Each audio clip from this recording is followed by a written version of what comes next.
La niña que se convirtió en araña, leyenda de Hidalgo. Esta es una de las tantas leyendas que corren en los pasillos de los conventos. Era el año de 1978. El lugar, un convento convertido en escuela. Nuestros personajes, una generación de niñas de lo más traviesos según declaraciones de las monjas que dirigían dicho convento-escuela. Este edificio había sido dividido en dos. De un lado se encontraban las celdas de las madres, mientras que de otro estaba la vieja, pero sofisticada escuela a la que asistían niñas cuya colegiatura solo podía ser solventada por gente de dinero. Todo parecía marchar de lo más normal hasta que un buen día Marta comenzó a retraerse. Nadie sabía lo que le sucedía, pues era una niña muy alegre y competitiva en clase. Su maestra creyó que era cosa de la edad y que en muy poco tiempo se le pasaría. Pero no fue así. Entre más días pasaban, Marta se veía cada vez más retraída y triste. Parecía como si estuviera pasando por una terrible depresión. ¿Pero qué le podía faltar a una pequeña que al parecer lo tenía todo? Fue entonces cuando la maestra mandó traer a sus padres, pensando que se trataban de problemas familiares. Pero por más que le dieron vueltas al asunto, no pudieron dar con la razón por la cual Marta se comportaba de esa manera. La atención de sus padres hacia ella era buena, aunque poco tiempo siempre se daban un espacio para platicar con la pequeña.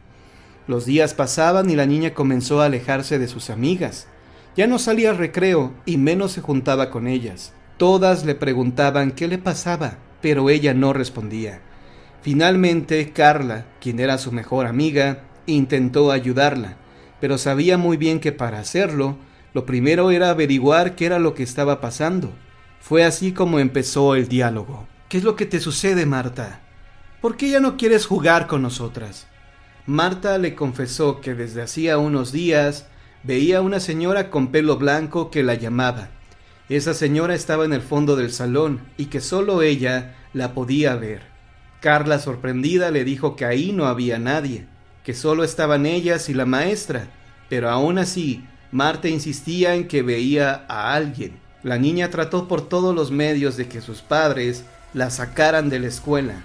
Estaba segura de que si permanecía en aquel lugar, algo malo le ocurriría, pero como era una buena escuela, y al parecer solo se trataba del capricho de una niña, sus padres no accedieron. Un buen día, cuando todos se encontraban en el recreo, Carla se le acercó a su amiga, quien como de costumbre, se había quedado en el salón de clases. La pequeña no alcanzaba a comprender por qué su amiga no salía al patio si decía que veía a una señora en el salón.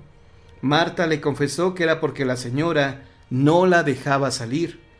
Carla no creía lo que a ella le estaba pasando, y no había manera de convencerla de que no había nadie.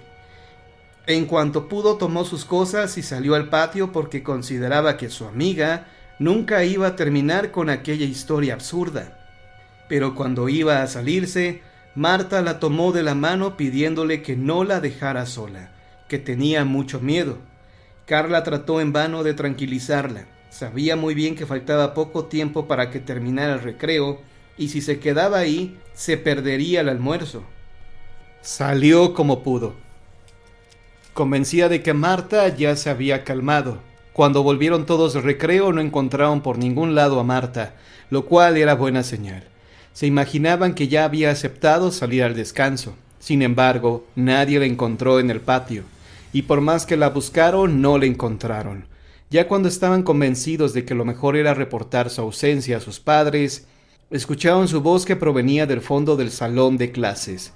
Como no veían a nadie, las monjas pidieron que las niñas salieran del salón para investigar qué es lo que estaba sucediendo, debido a que seguían escuchando la voz de Marta. La única que se quedó en el salón fue Carla, que era la más preocupada por la ausencia de su amiga.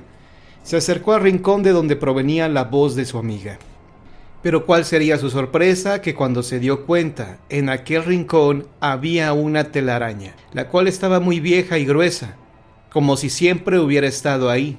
Pero en aquella telaraña se encontraba una araña muy peculiar. Tenía la cara de su amiga. De inmediato empezó a llamar a las monjas con tremendos gritos, diciendo que era la araña quien hablaba.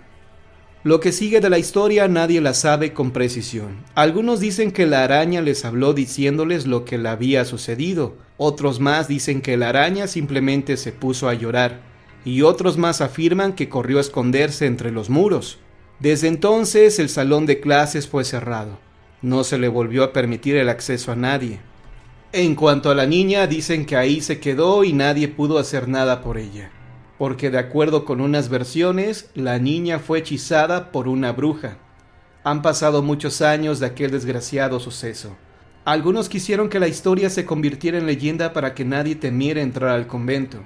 Finalmente la construcción fue cerrada, y aunque no puedo decir el nombre del convento por cuestiones éticas, sí les aseguro que todavía hoy en día, Carla, la amiga de Marta, sigue llorando afirmando que lo que dicen es cierto, y que por supuesto, aquello fue una obra del mal.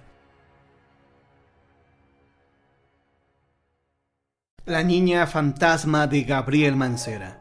Esta leyenda ha pasado de boca en boca por todos los habitantes de las colonias del Valle, Narvarte y sus alrededores. Su ubicación exacta de esta leyenda, en el cruce del eje vial número 5 Sur, mejor conocido como Eugenia, y el eje vial número 2 Sur, también conocido como Gabriel Mancera.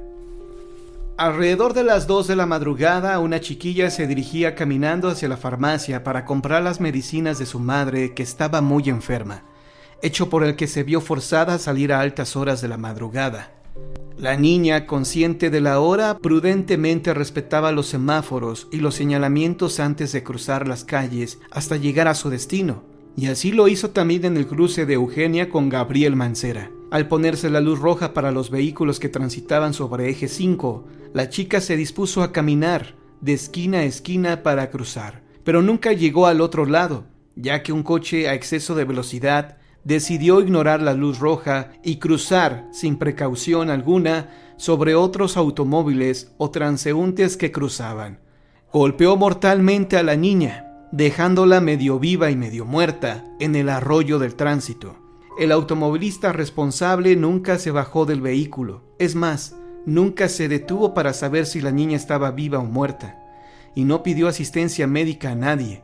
Sin más, siguió su camino. Eventualmente la niña falleció en agonía y sola. Nadie la ayudó.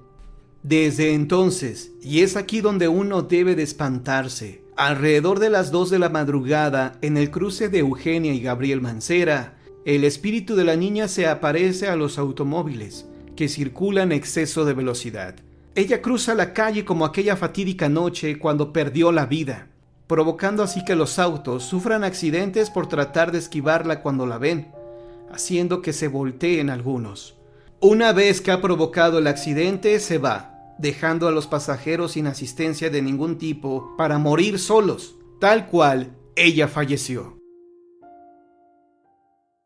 La niña fantasma que busca su muñeca, leyenda de Nuevo León.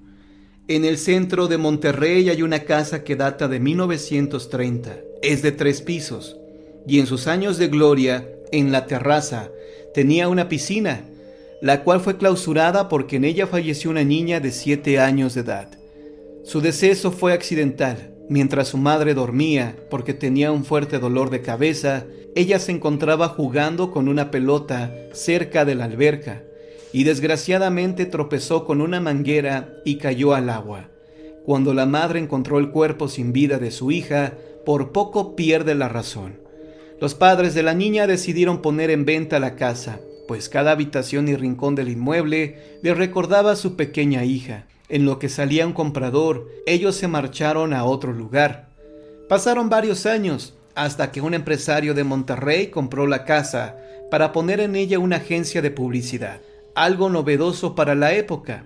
Una de las primeras cosas que hizo el nuevo dueño fue clausurar la piscina, y no para prevenir que se repitiera la tragedia, sino porque no la requería.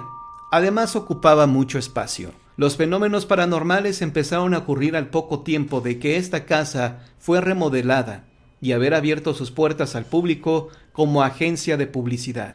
Durante la madrugada se escuchaba la risa de una niña y esto desconcertaba al vigilante, pues recorría los 3 pisos de la casa y no encontraba a nadie. Después ya no solo se oía la risa y sus pasos por las escaleras, sino hasta la veían, llevándose el susto de sus vidas, pues la niña llevaba su uniforme escolar, pero con el rostro de calavera. Las apariciones de la niña continuaron y prácticamente todos los veladores que llegaban a trabajar a este lugar la vieron, lo cual provocaba que estos renunciaran ante el temor de que se les apareciera de nuevo. ¿En dónde está mi muñeca?, es la pregunta que a todos les hacía y que sigue haciendo, pues como en todas las historias de fantasmas, estos seres se pueden ausentar por un tiempo, pero siempre regresan, debido a que sus almas nunca logran descansar en paz.